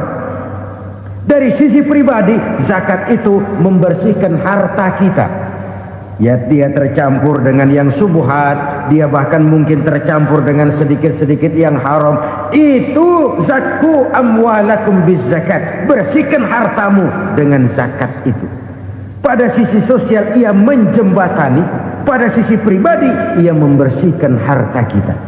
Karena itu kalau kita minta berdoa minta rezeki, syarat rezeki itu halalan thayyiban wasi'an. Nggak pernah kurang dari 3 itu. Halal, bagus, banyak. Halal, bagus, tapi sedikit, susah ngaturnya. Halal, banyak, tapi kurang bagus. Buat apaan? Bagus, banyak, tapi haram. Enggak ada artinya. Sebab kata Imamul Ghazali, kalau kau terlalu suka memakan makanan yang haram, dikunyah masuk ke dalam perut besar, digiling oleh perut besar, menghasilkan energi, menggerakkan sel-sel pembuluh saraf, kau juga akan cenderung berpikir yang haram. Kalau sudah cenderung berpikir yang haram, perbuatan pun akan mengarah kepada perbuatan-perbuatan yang haram. Dulu waktu kelompok Jimbaran 200 konglomerat Indonesia kumpul dihimbau supaya sekian persen kasih pengusaha-pengusaha lemah. Itu kan cuma sekedar belas kasihan, tidak banyak menolong keadaan. Dan bukan itu yang diperlukan pengusaha-pengusaha kecil. Yang diperlukan adalah berikan kami kesempatan seperti mereka dapat kesempatan. Berikan kami peluang seperti mereka juga dikasih peluang. Kalau cuma dikasih 100 juta, 200 juta hari ini, usaha kami nggak ada prospeknya, peluang kagak ada, kan sama juga bohong. Diceburin ke kali, disuruh berenang, tangan diikat, mendingan mampusin ketahuan. Ayo berenang, berlomba, tangan diikat, kaki diikat, sama saja nyuruh mati. Jadi jangan kasih ikannya, kasih kailnya. Yang diperlukan pengusaha kecil menengah ke bawah itu bukan cuma sekedar belas kasih dari konglomerat-konglomerat besar, Berikan kami peluang seperti mereka juga dapat peluang. Berikan kami kesempatan seperti mereka dapat kesempatan. Berikan kami kredit dengan kemudahan seperti mereka juga kalau minta kredit begitu mudahnya. Menciptakan peluang dan kesempatan, pemerataan. Bukan menciptakan manusia Indonesia dengan standar ekonomi yang sama. Semua rumahnya harus sama, semua punya mobil. Itu sih kebersamaan bebek. Bebek, coba lihat bebek. Satu ngalor semua. Satu ngidul semua. Kebersamaan bukan itu. Kebersamaan adalah menciptakan peluang. Kalau yang kaya bisa semakin kaya, kenapa yang miskin tidak bisa ikut naik jadi sedikit kaya? Kalau pengusaha yang sudah kuat bisa bertambah menjadi kuat dengan proyek mega proyek, kenapa yang menengah tidak bisa ikut menjadi kuat? Dan kenapa kekejian itu merajalela? Kita dengar lewat berita-berita PLN tekor, PLN hutang. Kenapa? Dia beli listrik dari swasta yang belinya lebih mahal daripada penjualannya. Artinya dia beli itu listrik dari perusahaan listrik swasta, dia jual kepada rakyat lagi. Harga jualnya lebih murah daripada dia beli kepada swasta. Kenapa? Ada tekanan lagi tuh. Biasa siklus lagi. Hukum Boyle. Atas neken, paling bawah gepeng. Ya kita nih rakyat kecil, emang nasibnya gepeng terus. Saudara-saudara kaum muslimin rahimakumullah, dari 5 penyebab bencana ini kita ambil kesimpulan untuk sebuah renungan dan introspeksi kita bersama. Pertama, mengingkari janji, padahal janji itu yang lebih tinggi nilainya adalah di hadapan Allah Subhanahu wa taala. Baik wakil-wakil rakyat di parlemen maupun pemimpin-pemimpin rakyat di dalam kabinet, apabila memangku suatu jabatan, selalu mereka mengawali dengan sumpah, dan sumpah itu dimulai dengan demi Allah. Sadarkah kita pada saat itu kita ucapkan bahwa kita sudah mempertaruhkan Allah untuk jabatan yang kita pegang? Kita sudah mempertaruhkan nama Allah untuk posisi yang dipercayakan kepada kita. Sadarkah kita bahwa menyia-nyiakan itu satu dosa yang sangat besar, yang tidak hanya kepada Allah tetapi juga kepada rakyat yang kita wakili, kepada rakyat yang kita pimpin. Cukuplah sudah rakyat dijadikan adres, umat dijadikan alamat sebagai numpang. Marilah kita kembali kepada komitmen awal dengan jujur kepada janji kita sendiri. Lalu yang kedua, kekejian, baik berupa korupsi, kolusi, nepotisme, dan perbuatan-perbuatan lain akan melahirkan kemiskinan. Kekurangan pangan bukan satu-satunya yang menyebabkan rakyat menderita. Lukanya rasa keadilan terakumulasi di hati rakyat, dan jeritan hati rakyat mengguncang aras. Kalau Allah murka, Allah bisa melakukan apa saja untuk menciptakan suatu kondisi. Faktor yang ketiga adalah praktek mafia menebarkan maut, baik orang yang mati jasad dan rohaninya maupun orang yang mati karirnya, mati kejujurannya, mati usahanya, mati imajinasinya. Hilang kreativitas kita sebagai bangsa. Faktor yang keempat, kecurangan-kecurangan di bidang usaha, di bidang tender, mengandalkan menjual kekuasaan. Dan memang repot kalau penguasa jadi pengusaha. Mau atau tidak mau, kebijakan-kebijakan kekuasaannya akan memperkuat jaring-jaring usahanya. Dan pada saat itu objektivitas sulit ditemukan lagi. Lalu yang kelima, keengganan membayar zakat, menumpuknya kekayaan negara pada kelompok-kelompok tertentu. Ini akan melahirkan paceklik yang berkepanjangan. Menumpuknya kekayaan dan harta negara pada kelompok-kelompok tertentu akan melahirkan paceklik dan kemiskinan yang berkepanjangan.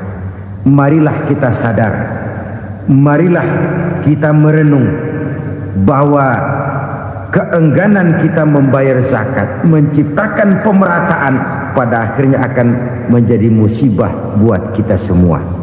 Saudara-saudara kaum muslimin rahimakumullah, sekian dulu jumpa kita kali ini. Mudah-mudahan yang saya sampaikan dari hadis riwayat Imam Tabrani ini menjadi bahan introspeksi buat kita semua. Tidak akan seorang muslim jatuh dua kali di tempat yang sama. Semua merupakan pelajaran untuk kita jadikan introspeksi guna menata hari esok yang lebih baik daripada hari ini. Reformasi harus terus berlanjut, tidak bisa dan tidak perlu dikendalikan, tapi harus tetap dengan landasan akhlakul karimah sesuai dengan budaya kita sebagai bangsa. Terima kasih.